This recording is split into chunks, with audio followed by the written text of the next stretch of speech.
D'ailleurs, je vous aime les chatons. Les chatons. Et je le vois, je vois les le temps qu'il arrive. Celui qui est...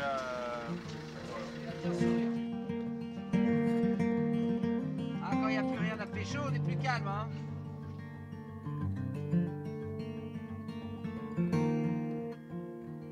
Cette nuit, dans cette grande maison isolée, très isolée d'ailleurs, on fait une petite scène de fiesta, de fête, où justement, dans tout ce qu'on a écrit à un moment donné, où il faut bien voir les jeunes s'éclater, parce que c'est un âge où on s'éclate, et ils ont bien raison de s'éclater.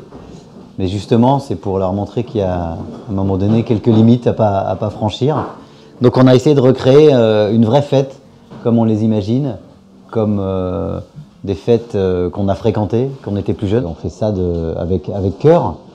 L'autre chose, c'est Patrick Chenet lui-même. C'est quelqu'un qu'on a beaucoup d'admiration pour lui, dans son parcours professionnel évidemment, son parcours personnel aussi. Donc quand un homme vient vous demander voilà, de l'aider dans sa démarche, au regard de sa vie personnelle, c'est touchant et on a juste envie de dire oui. Avec toutes les campagnes qu'il y a eu sur la sécurité routière, on voit qu'il y a toujours un gros travail à faire. Mais là, ça touche une catégorie de la population, donc les jeunes, qui sont encore plus fragiles et qui sont encore dans une période entre le conscient et l'inconscient, qui est difficile à contrôler, difficile à moraliser, entre guillemets. Et c'est ça qui est bien, c'est qu'il faut qu'ils s'éclatent, ces jeunes. Faut qu'ils s'amusent dans la vie, c'est sûr. Mais à un moment donné, ça peut être fatal. Et surtout, nous, comme on n'est plus dans la catégorie des jeunes, maintenant qu'on a 40 ans, il y a aussi un truc où, évidemment, quand on perd la vie, c'est évidemment dramatique, mais on laisse des choses derrière. On laisse des gens, ceux qui restent. Et c'est aussi un film pour montrer à tous ces jeunes ceux qui restent.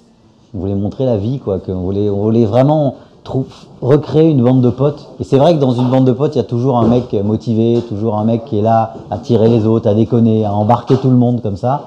Et on a voulu se concentrer sur un personnage comme ça, qu'on a appelé le bon vivant. La particularité de ces jeunes-là, c'est qu'ils sont pleins de vie. Ils sont toujours dans le début de quelque chose, ils sortent de l'enfance, ils rentrent dans l'âge adulte, mais c'est ce moment-là où l'inconscience, elle est encore très forte, où on a envie de plein de choses, on a envie de jouer au grand, on a envie de s'éclater, quoi. Et ça, on avait envie de capturer ça, d'essayer de trouver ça, d'essayer d'aller chercher des jeunes comédiens, entre guillemets, frais, pour recréer cette bande de potes. Et c'est très stimulant. Les jeunes là qui tournent avec nous, ils ont tous des sites, des blogs, ils font tous des choses sur Internet. Et il y a une fraîcheur. Et la fraîcheur, elle est aussi dans la façon de filmer. Donc on a décidé, nous, de mélanger ça de filmer avec une caméra numérique et de mélanger ça avec des téléphones portables qui se filment eux-mêmes, parce que maintenant c'est très cognitif. Et c'est vrai que de voir des jeunes se filmer entre eux, de prendre cette image-là, on pense que ça parle aux jeunes. Voilà, il faut aussi que ça parle à ces gens-là, quoi. On veut bien impacter aussi les adultes, impacter tout le monde sur le problème. Il faut les sensibiliser eux. Et pour les sensibiliser eux, il faut leur raconter quelque chose qui leur parle, mais avec une forme qui leur parle. Donc je pense qu'on va mélanger les textures dans le film. Et ça va pas du tout les choquer, parce qu'ils font ça toute la journée, à regarder des vidéos sur YouTube, à regarder tout ça. Donc c'est la nouvelle génération qui est très connectée, qui est hyper même connectée. Et on a voulu se mettre à leur niveau.